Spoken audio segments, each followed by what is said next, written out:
Hey folks, welcome back to the Portable Gamer, welcome back to Farming Simulator 19, and welcome back to Greenwich Valley with Seasons. So, it is the first day of spring, and we're down at the dairy.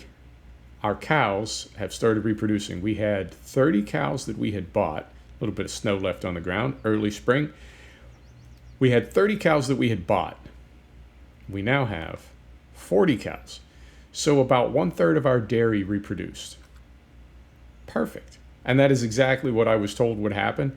You know, Seasons changes a lot of things in this game, and I'm really grateful for the community for clearing some of this stuff up for me, because I personally sometimes cannot find this information. You know what I'm saying? It needs to be sort of delivered to me. And viewers, comments, and also places like Reddit are kind enough to make that happen. So, this is what we got. We've got 5,700 liters of milk. And that's good because our checking account, I don't know, I got to bring this window back up here. Our bank account is at negative 627 euros, so we need to sell some milk straight away. We barely made it through the winter.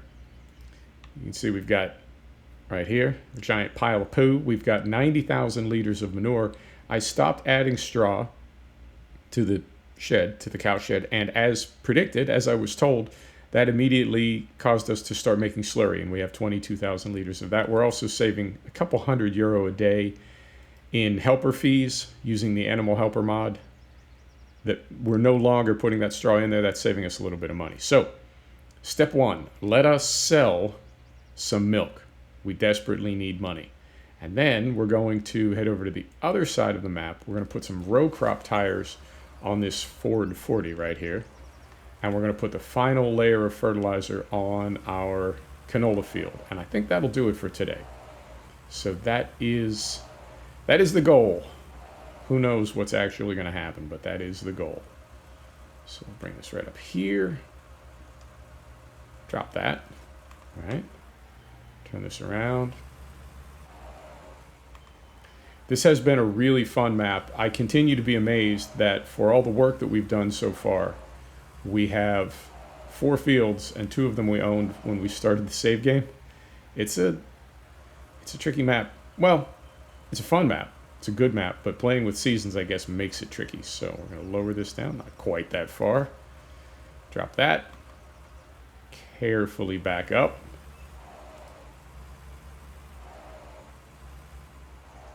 Now lower that. Drop it. Right around here like so.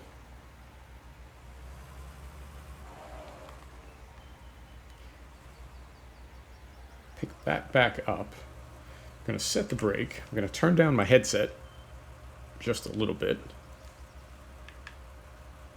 Get this open. This is where we've got our, got our little Bowser back there. I don't think that has any water in it. I hope it doesn't, because it's harder to dump things on the ground in FS19 than it was in 17. Yeah, you can just unload anywhere in 17. I feel like that's not always an option in 19, although it could just be this trailer. It is a mod trailer. Are we empty? We most certainly are. Good. So we'll get out here, and I think this thing needs to be open. I don't know. I feel like we've had a hard time getting milk in this in the past, but we'll see what happens. So we go over here. All right, and this has to be our milk spawn right back here behind us, because there's no other, you know what I mean? We've got multiple interactive markers on the ground, and all of them represent something that is known to us, except this one. So I would think this has to be, surely this has to be milk. We're going to turn this on so we can tell if we get into a trigger. Brake is off. Let's see if this works.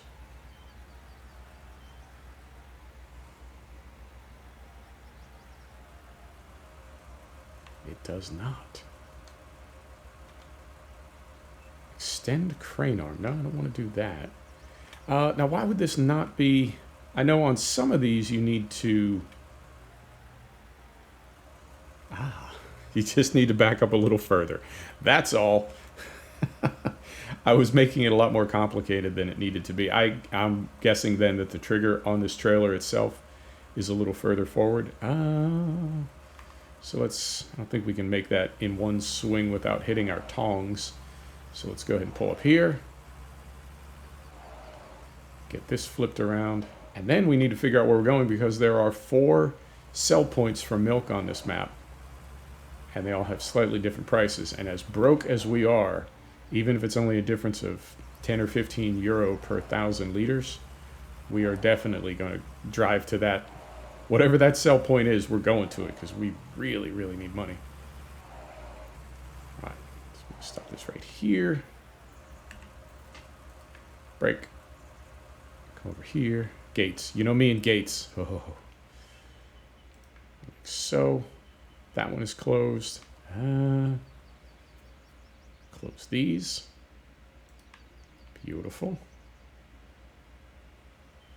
We'll close this one. And let's find a place to sell this milk. So if we go right here, yeah. Best price looks like Whitney Grain. And Whitney Grain is that the one that's up here? Certainly is. Okay. So that works out because whoa. I didn't want that to happen. That works out because I wanted to take this 40 series over to our arable farm, throw some row crop tires on it, and spread that fert. I believe this is the only vehicle we have that can take row crop tires. So it needs to be this one. And we have a workshop at our arable farm. So this works out. We will just haul this trailer down to the farm, right? After we drop off, after we unload, we'll just haul this trailer down to the arable farm, unhook it, get our weight swapped over. And I guess we can do the maintenance, our annual maintenance on this tractor as well. It looks like it sort of needs it. It's about 1/3 of the way down, the little maintenance gauge. Yeah. So that works out. Cool. Okay. I was concerned. I feel like I've tried to use this tanker before for milk and haven't been able to get it loaded. And from what I saw there, from what we saw, it looks like maybe the trigger on the trailer is very small or perhaps further toward the front. And who knows why that is. If anything, maybe because that's where the fill point would be. That's where that overhead port is, up on top. So maybe the mod maker had that in mind. Who knows? What else is going on? Shamrock Valley. Let me know what you think of that video. I posted it yesterday, and I really do like that map. I know the idea of having 2 British maps going at the same time is, I don't know, different. I don't think we've done that in the past. I think we've always had some variety in there. And, however it works out. I don't have a lot of hard and fast rules for their channel. I just want to do the videos that you're going to enjoy the most. So let me know what you think about that. And it also gives us an opportunity to use some new equipment. I know we try to not constantly trade equipment on farms and maps because it's just so expensive. It's one of the reasons that we're always broke is even though I try not to, I'm still always buying and renting new toys to play with. And that beats up our bank account pretty bad. So the idea that we would have some new equipment to play with without swapping out equipment on a map that we're already on, does that make sense? Yeah. We've got some Massey and some international equipment now that we would, if we tried to bring that equipment onto one of our other farms, we would have had to go deeper in debt, essentially. So, yeah, just let me know what you think. And I didn't delete any save games. I actually even still have the save game for Ellerbach, although it's only got about 30 minutes on it, and all we did was drive around the map and try to figure out how to use various features, but we could do Ellerbach as well. I feel like Gazelsberg, I have to say, it might not be played out, but it's certainly got some hours on it. Whereas Greenwich, I feel like we're still kind of getting into it. And we really, honestly, we haven't made any money yet on this map. We've made money on Gazelsberg, but we've wasted a lot of money. I feel like this map, we really haven't made any money yet. We sold some crops that we had in silos when we started the save game. We sold our wheat last year. We didn't really make any money from that. We sort of broke even because everything's so expensive. Our cows aren't making milk until very recently. So, yeah, you get what I'm saying. We really haven't made any money. And I would like to make some money, but we could also swap this map out for Ellerbach. And you know what? There are always going to be new good maps coming out.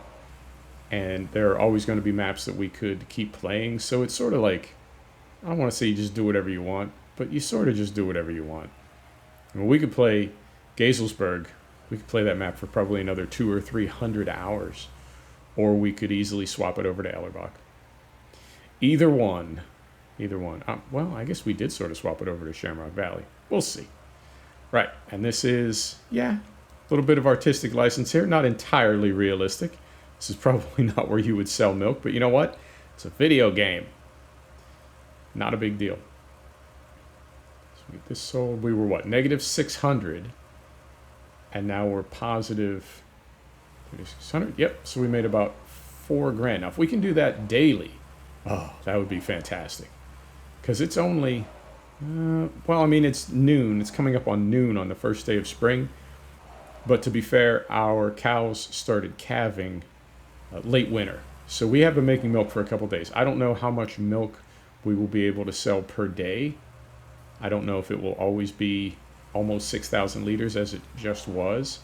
But if we could make a few thousand euro a day, oh, that would really help out. I'll show you our bank statement when we get down to the farm. But we're losing between 2,000 and 5,000 euro a day.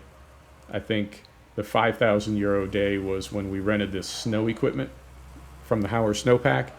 It was like 1,000 to rent the plow and 1,000 to rent the gritter and 1,000 to rent the pallet. Well, we didn't rent. You don't rent a pallet of consumables. Like you give it back when you're done. We bought the pallet of road salt, and each of those were, call it 1,000 euro. So total it up, right? If we're losing 2,000 euro a day on that day, we lost 5,000 euros. So we were in the red all during the winter. And it will be nice to, you know what, even if we're not making money, just to not be losing money every day. And then here, our canola, I think I may have overestimated at one time. It said 150,000 euro, but the actual number would be about 70,000 euro because it sells for approximately 2 times what we sold our wheat for,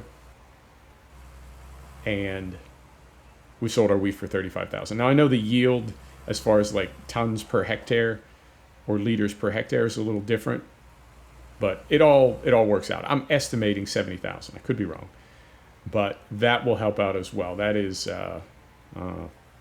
15% of our loan, 18% of our loan, and as far as, you know, expanding what we want to spend money on, I think the smart thing to do is just relax for a couple seasons. You know, kind of speed through time, because our animals are going to continue reproducing. We've got plenty of food for them. All those hay and silage bales that we made, we barely used any of them, right? So we've got seriously another 2 or 3 years of food for our cows if we never put up another bale. So I don't think we need to worry about that at the moment. So we're going to drop this weight here. Actually, you know what? We don't have to because we've got the workshop tabber. I'm in the habit of doing that. We don't have to do that. I don't know if you know the workshop tabber. I'll show you right now. So we're going to set the brake, engine off, come back to our trigger. So we want to, first off, repair, 192 euro, not bad. And we want to customize, and we want narrow tires. Oh, that looks fantastic. It does not. 1,000 euro for that. I was curious. I guess we don't own those yet, so we did have to do that. And then if we go back here and hit tab, yeah, you can repair that. That is another one of those things. I don't know how it's not in base game, but you know what I'm talking about, when you're in the when you're in the trigger to do a repair, and it's seeing everything that's on your tractor, every implement, every weight, everything. It's seeing everything except the thing you want to repair. So the workshop tabber mod, you hit tab just as you would tab between vehicles in the field. You can tab between vehicles that are currently in the trigger at the workshop. It's a super cool mod, and it's about 15K in size. It's a tiny, tiny little mod, but it is definitely cool. If you've ever had that frustration of having to continually pull out of the trigger over and over and drop things off the tractor until what you have in there is the only thing that needs worked on, that will help you with that. So we're going to go right here. I feel like that's not even close to lined up. We can do better than that. There we go. How about like so?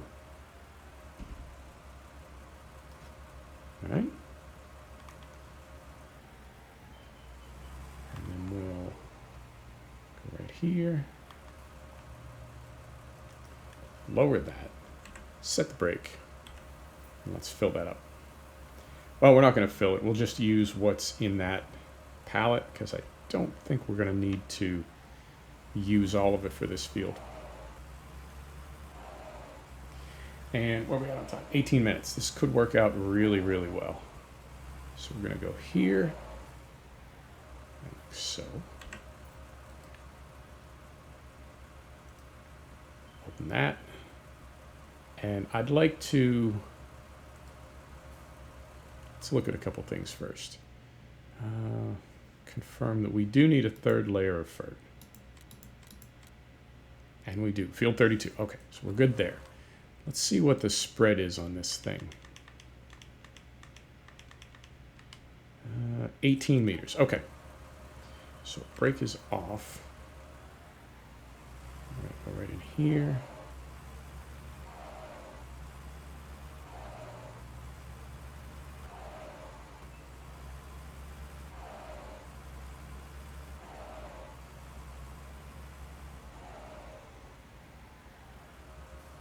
And then here,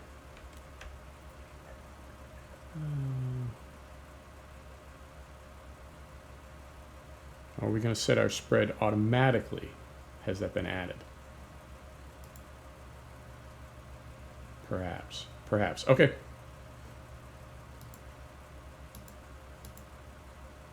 We do want our draw marker.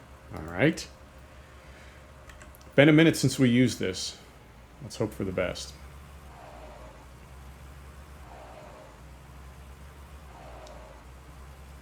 So we're going to go right here. 18 meters is about like so. Like so.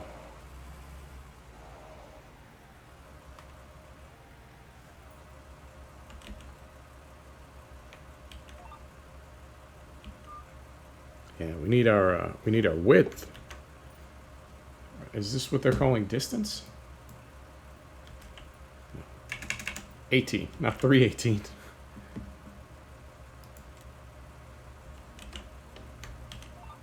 Yep. Okay. Well, we can slide over a little bit so we're not fertilizing the hedges. But that this is the vehicle control mod, and it is a work in progress. So what used to be called width is now called distance. There we go. And cruise control is good. So let's do a row here. Yeah, that's about right. Down the side of the field there. Okay. So we'll get this field done, and this will be our canola. We didn't really lose any of it during the winter. We didn't lose anything to frost. I'm very pleasantly surprised by that. I guess because our corn took such a beating, both our corn and our triticale really took a beating on Gaislesburg. I assumed that we would have some loss for this winter crop as well, but we really haven't had any. And I was able to take care of the weeds in the fall. So we've got no weeds, no loss via drought or frost or failed to germinate. And yeah, I think we're going to have a nice big yield. Now, you'll see these little areas down here. And this is, For some reason, course play, I don't know. It's well, it's course play. I guess that's the best way to say it. Course play is just course play. And this is what it did when we had our program to seed this field. So it goes, you know. It is frustration simulator and then just fill in the year. So we will get this done. And what's next after this? I guess we could, what do you want to do? Let's skip ahead. I think, now again, this is kind of a problem when you're doing two maps. Because I was thinking that on Shamrock Valley, with those hills, I really don't want to be dropping round bales on Shamrock Valley. I just don't. And there is a square bale wrapper, but it's incredibly expensive to either buy or rent. So I don't know that that's an option. The next best thing that we can do, of course, is not to use a baler at all and just to gather it up with the trailed forager, throw it in a trailer, dump it in a clamp. But I was thinking we could do the same thing here because we already have a mower, right, and a rake. We could rent the trailed forager, but we've already got trailers. We got trailers for days on this map. No problem there. But then there's a possibility that we would be doing the same thing at about the same time on two different maps, and I do try to avoid that.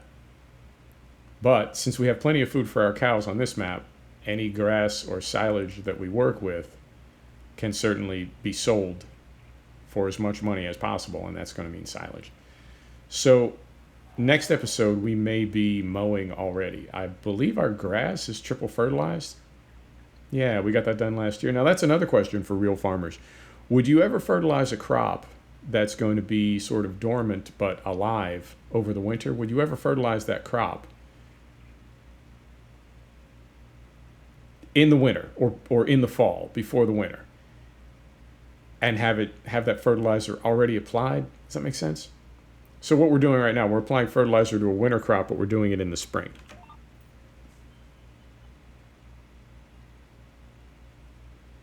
Sorry, I'm just checking my overlap here. All right. I don't know. I guess I can touch it up off camera. But you see what I'm getting at. Would you ever apply all that fertilizer to a crop and then have it lay dormant, covered by snow, and the fertilizer would still be present and helping it grow in the spring? Or would you wait, as we did for this field, and apply either one or more applications of fertilizer after it had begun to grow? I don't know. But our grass has been triple fertilized, so as soon as it matures, it's ready and we can start mowing it. So if we do that, then we'll certainly be able to get in 2 cuts this year, and there'll be 2 full cuts. So if we put that all in the bunker, then we can take it down and say, oh no, we can't. That's right, son of a, oh God. This is why I love and hate seasons. We don't own a BGA, so we could make money. You know what I mean? We could make money from silage, but we would have to... Okay, so that'll be how we'll do it then. We will bale on this map because we need to sell the bales at the barn. And we will use the trailed forager on Shamrock Valley because we already own the BGA. Okay, problem solved. This game. I do love it.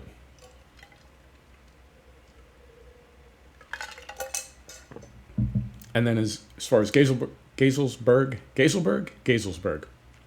As far as Gazelsberg goes, just let me know what you want to do with it. I still have the save game. I'm happy to continue playing it. But if you feel like we've done everything we can do on Gazelsberg, that's cool. We can move on. There's always going to be new maps. All right. Again, that overlap. But what can you do? Right there. Now, another question for real farmers. I have a ton of them. Another question for real farmers would be, is that why a sprayer is preferable to a spreader? Because you can have that selective nozzle cut, and not have quite so much overlap. Because I'm assuming that a little bit of overlap is not the end of the world. But a lot of overlap, I'm confident, could really mess your crops up. Like scorch them, burn them, or even just take the amount of fertilizer in them up above the amount that should be in a crop that you plan on eating. You know what I mean? You can't have that amount of chemical in a food product. So I don't know, but I know if your field is not square, a spreader like this can be a little tricky, or at least I find it to be. Right, so I think we've got one more pass, two more passes. Time is good. We're going to be right around 30 minutes. That's fantastic. And then I'll unload the spreader, drop it, put regular tires back on this 40 series, take it back over to the other side of the map, and next episode we may be mowing already. We'll have to see. All right, so that's that. Make this turn. Yep. And now this is interesting because it's off to the side a little bit. We can just do this one manually. I won't lock it in because we're going to need to swerve around a bush. And like so. And then this little half row here, what do you want to do about that? We'll just knock it out.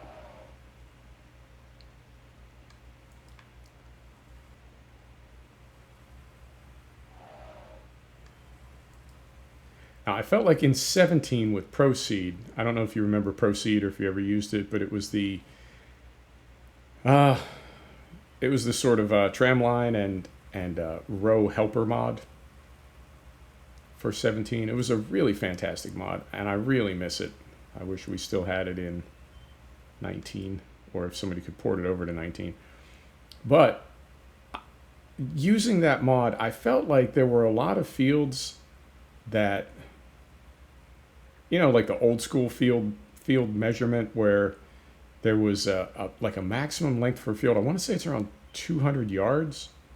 But like back in the day, that was the longest that any field would be, because that was how long a horse could go before it needed to like take a little breather. And yeah, it's something like that. But I feel like a lot of the lengths and widths of the fields you could see could be easily divided by the width of certain implements. So if a field was 120 meters wide, it could work for 12 meter equipment, right? 6 meter, etc. See what I'm getting at? And I know with rectangular fields that would be a lot more workable than with irregular fields. But I'm curious if that's even a thing. Like, is the length and width of a field contingent at all on the width of equipment so that you have even rows and you don't have overlap? I don't know. Tell you what, let's call it right there. Where are we at? 28.5 minutes. Perfect. Let's call it. Folks, thanks for stopping back to check out The Portable Gamer. Thanks for joining us for another episode of Farming Simulator 19. This is Greenwich Valley with Seasons, and we'll see you next time. Take care now.